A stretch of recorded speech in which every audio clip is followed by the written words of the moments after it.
sanibonani wenganza kwethu, nibingelela intokazi yamanyanta okhanyisile. Kanti-ke nginiphathele lana iy'ndaba ey'thinta umaskandi. Hayi bakwethu, ayikho i-genre ebhizi njengomaskandi, i-genre etrenda njengomaskandi.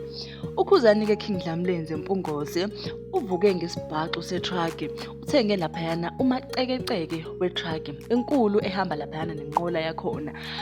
Usebenzile kakhulu bakithi, siyambongela kuleyo ndawo. Uze wabhala nepost ebonga kubalandeli bakhe ngokumeseka kuze kube manje. Kanti-ke sizokhumbula nokuthi igcokama elisha uMthandeni u-SK ukhiphile laphayana i-album yakhe awunamuhla kunamuhla ama-Red Nation. Ngiyacabanga ukuthi la khona ajabule ayangcongcoza ngomsebenzi owenziwe laphayana uSkhova. Isihloko se-album sithi Impisi Iyalaya. Kanti-ke kuke nenkulumo etrendayo laphayana enkundleni zokuxhumana eveza uMthandeni ukuthi untshontshe ingoma kaMzukulu ethi sukuma mngami bakubone.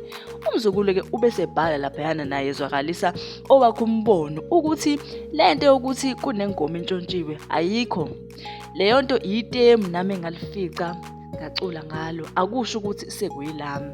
Kanti-ke ngalana umlandeli kaKhuzani omkhulu uMax usevede wafaka i-CV yakhe ngevidiyo kuKhuzani. Uthi yena uno-code 14 ucela-ke ukuthi uKhuzani bandla amqashe.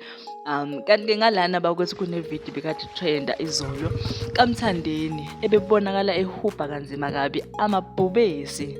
Madoda, umlando loqophekile njengobani ongahubha amabhubesi nganza kwethu. Kanti ngalana uKhuzani awuqopho wakhe umlando ngokuthenga ithragi elihamba nenqola, ithragi elikhulu.